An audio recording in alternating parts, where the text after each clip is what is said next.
This is wrestling's greatest moments. Hey now, wrestling fans! It's time for another episode of Wrestling's Greatest Moments. There's nothing like a babyface turn or a heel turn to get fans' adrenaline pumping.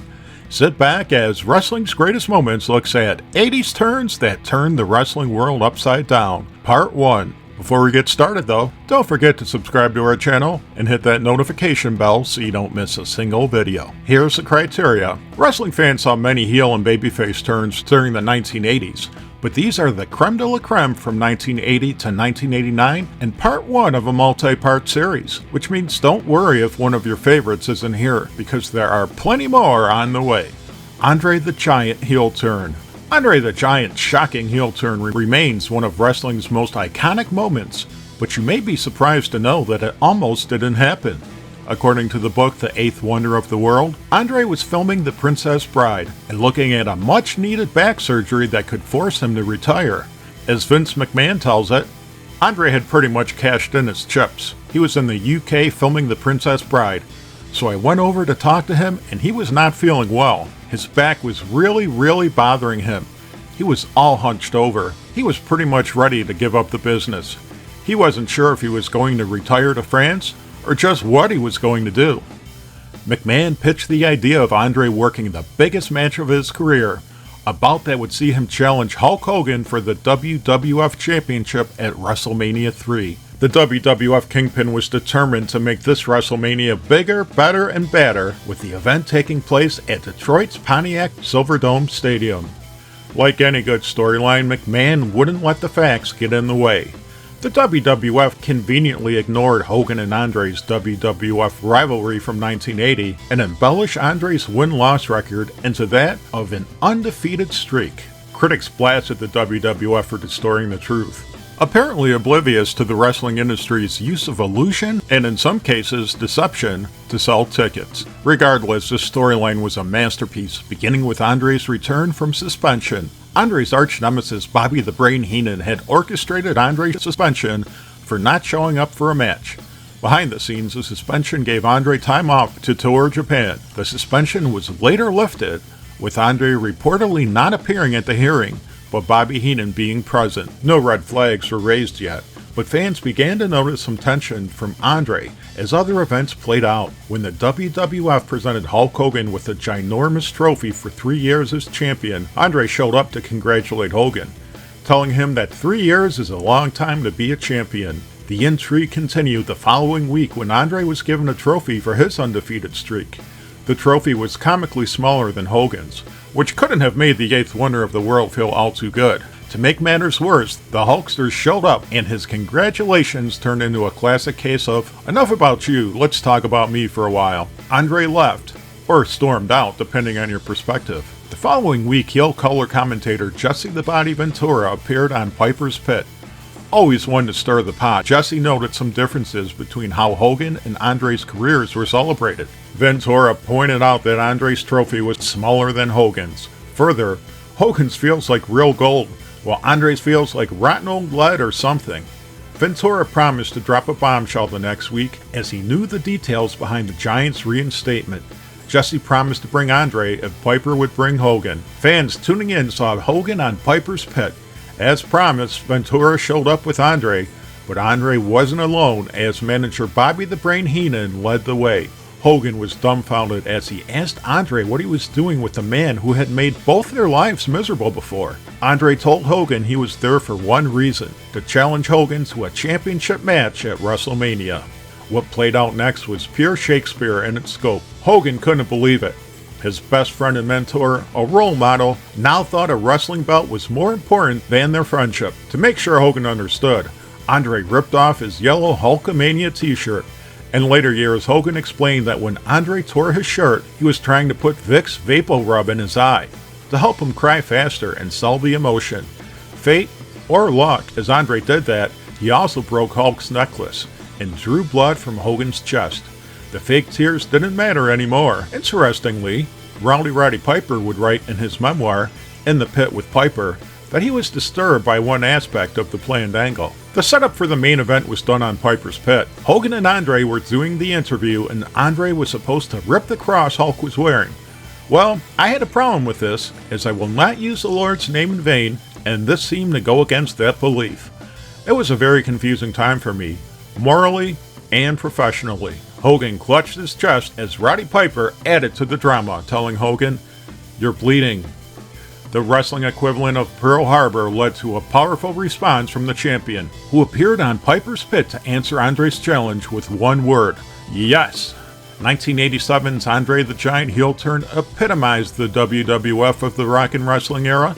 1984 to 1990, a promotion heavy on storylines and light on wrestling, especially when it came to the main event.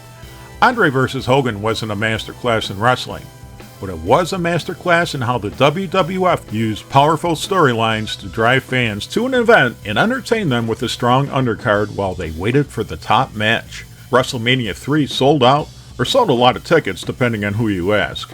Nonetheless, its success catapulted the WWF to the #1 spot in wrestling, giving it a commanding lead over all rivals, and considerable bargaining power when it came to pay-per-views. So much so that the WWF allegedly was able to pressure pay-per-view outlets to carry its fall 1987 Survivor Series, instead of rival Jim Crockett Promotions Starrcade, at least if these outlets wanted WrestleMania 4.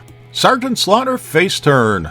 As we're about to see, one of the easiest ways of turning a heel into a babyface is to pit them against an even more hated heel. In early 1984, WWF fans witnessed the wrestling equivalent of a high-stakes game of chicken when the sadistic Marine drill instructor turned equally sadistic pro wrestler, Sergeant Slaughter, and the much-despised foreign heel, the Iron Sheik, came to a head. Both men were at the top of the WWF's most hated list, but the Iron Sheik was different in that he constantly mocked the United States. The Sheik, who emigrated from Iran to escape its oppressive government, portrayed an anti-American heel, whose perfidy included winning the WWF Championship in controversial fashion and threatening to take it back to Iran. Although it was 1984, the Sheik, and more importantly wrestling promoters, played upon the still-burning fury Americans felt after the Iranian hostage crisis from a few years earlier. The feud began when the Iron Sheik was on his way back to the dressing room after disposing of a hapless jobber, and Sergeant Slaughter was on his way to dispose of an equally hapless jobber. However, neither man stepped out of the way. The announcers were surprised, but not as much as the fans, who were suddenly questioning whether Sergeant Slaughter was all bad. After a heated exchange, Freddie Blassie, still working his Ayatollah Blassie gimmick, persuaded the Iron Sheik to step aside. However, things didn't go as smoothly the following week, and WWF officials had to separate the two men. In other promotions, this might have led to a battle of the bullies, a match between two heels. However, patriotism was strong in the United States at the time, and there was no way that Vince McMahon was going to miss out on an opportunity to create a new babyface. Slaughter embraced his American heritage and fed off the fans' newfound respect for his patriotism. Slaughter was still one of wrestling's toughest competitors, but this time he was doing it for America. The result was an incredible turnaround for Slaughter, as he became the WWF's #2 babyface behind Hulk Hogan. As Slaughter recalled in the book WWE Legends, "We really had it going on. Hogan sold out the West, I sold out the East. Then Hogan would sell out the East, and I'd sell out the West. We were a powerhouse." Some fans would argue that Slaughter was even more popular than Hogan during the Sarge's feud with the Iron Sheik, which led to their historic boot camp match at Madison Square Garden. And to think, all of this began with an argument that was the wrestling equivalent of fighting over a parking space. Roddy Piper face turn. 1982. Manipulating the fans' emotions is a central part of professional wrestling success, as promoters want to get fans to buy tickets. This can be seen in the amazing way how promoters and wrestlers set up situations to lead the fans into doing a 180 on their perception of wrestlers. A prime example is Roddy Piper, who traditionally entered promotions as a heel, enraging fans to the point where they contemplated crimes and misdemeanors against him, only to suddenly embrace him as a beloved babyface. There were many examples of Piper working the fans this way during his career, but two angles from the 1980s stand out. We'll look at one in this part, and the second in a future installment.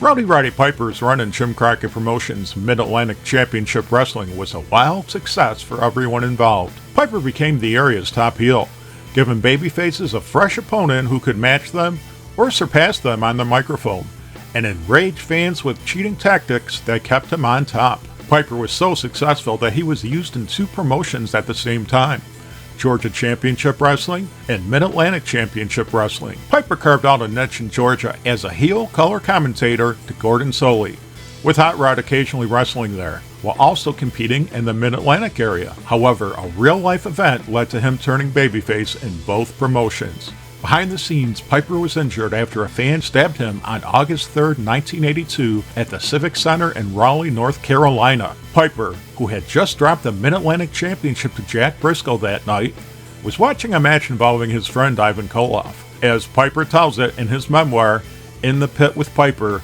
he heard someone shout, "Hey Piper, come on, I got something for you, mother." I looked over and saw that about 25 feet away there was a black man about 220 pounds and 6 foot tall waving a buck knife in the air. I also noticed there were a lot of kids around him as he put on his macho display. Piper engaged the man, but claims he took his eyes off the knife when he saw a young fan in the combat zone, giving his assailant a chance to stab him.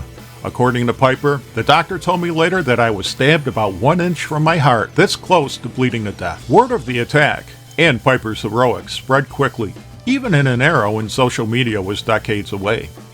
Piper returned to Mid-Atlantic Wrestling for the August 7th episode. Piper was still in full heel mode and said Briscoe had beat him, but it wasn't the first time he'd lost, and he'd be back.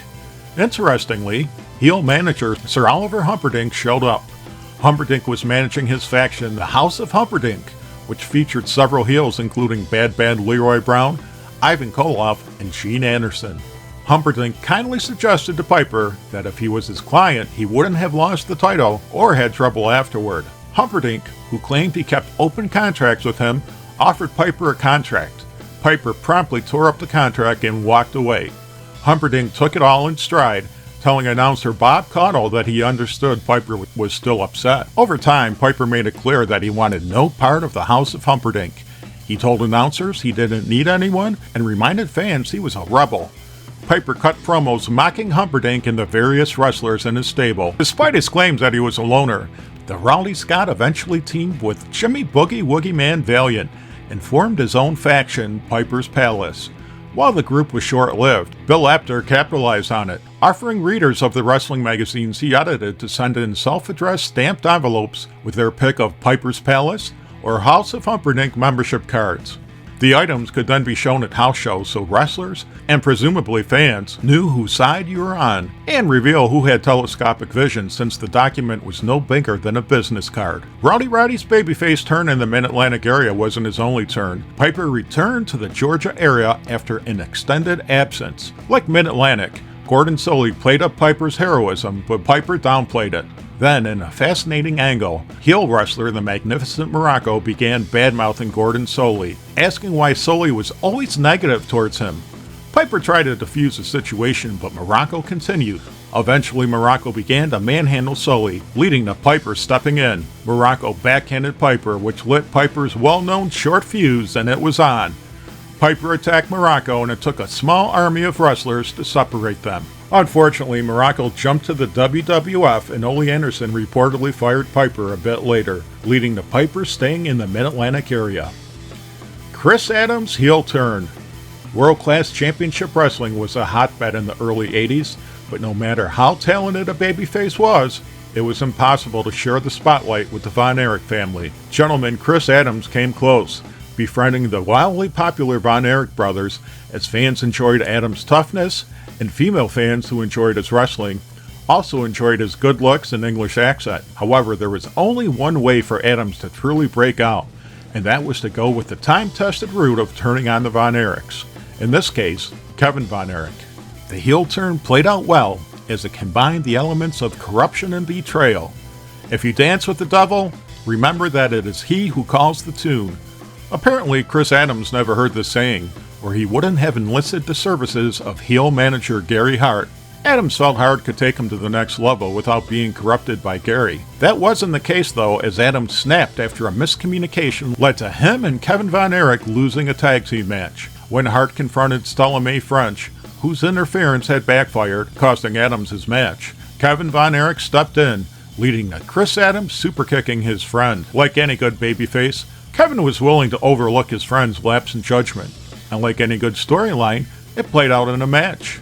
In this case, Kevin battled Chris and bested him in the ring. Von Erich offered to forgive Chris if he split with Hart. That didn't happen. Instead, Adams cracked Kevin with one of the most brutal chair shots from the 80s. Oddly enough, Adams would later fire Hart, accusing him of throwing in the towel during a subsequent match against Kevin. Chris formed a tag team with Gino Hernandez, dubbed the Dynamic Duo. For more about this team, check out our video, The Dynamic Duo, Life in the Fast Lane. Mr. Wrestling 2 Heel Turn. The theme of jealousy recurs in heel turns because it's a basic human flaw that everyone has experienced at some point in their lives. Longtime masked hero Mr. Wrestling 2's career was winding down, and he was finding himself overshadowed by his protege, Magnum TA. Magnum, who had come to Mid-South Wrestling with a monster push, teamed with Mr. Wrestling 2 to battle some of the area's top heels. Although Magnum never did anything to steal the spotlight, it was clear that Magnum's star was rising, while Wrestling 2's was falling. Unfortunately for Magnum, Mr. Wrestling 2 wasn't familiar with the wisdom of, he must increase, but I must decrease, and he set out to undermine Magnum. Magnum's potential, paired with Mr. Wrestling 2's coaching, led to immediate success in Mid-South. Magnum defeated Butch Reed for the promotion's top title, the North American Heavyweight Championship, and while the title change was overruled because the match was unsanctioned, Reed had issued an impromptu challenge that was not recognized as a valid match. Big things awaited.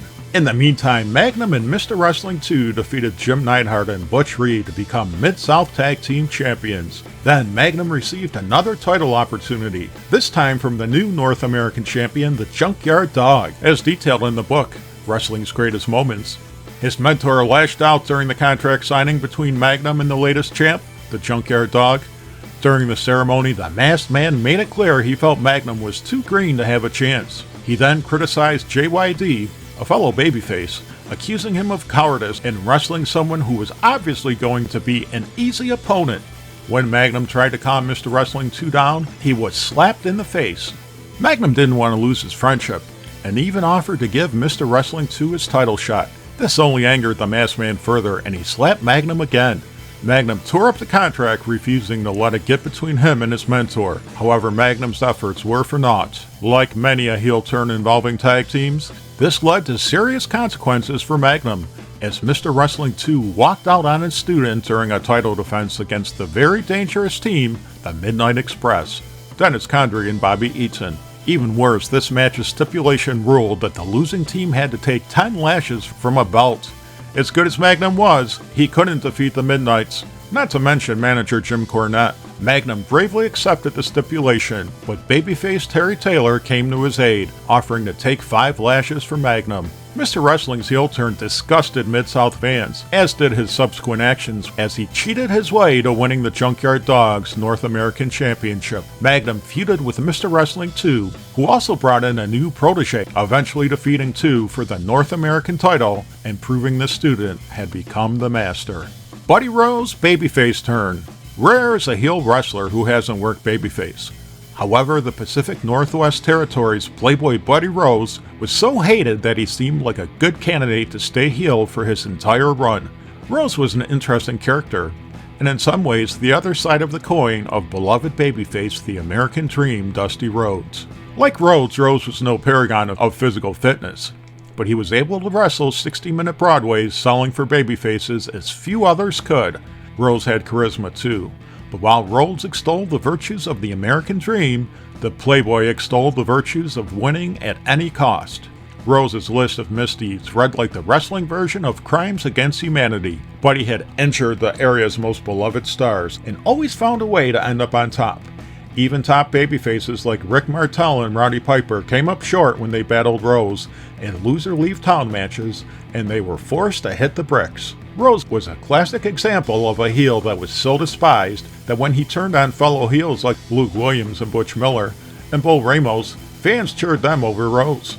Surprisingly, promoter Don Owen found a way to turn things around. Rose, who was always ready to win titles by any means necessary, hired fellow heel the Dynamite Kid to help him defeat Curt Hennig and Billy Jack Haynes in a 2 out of 3 falls #1 contenders match.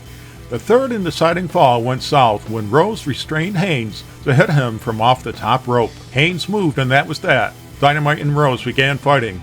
Fellow heels Rip Oliver and the Assassin joined in, taking out Rose.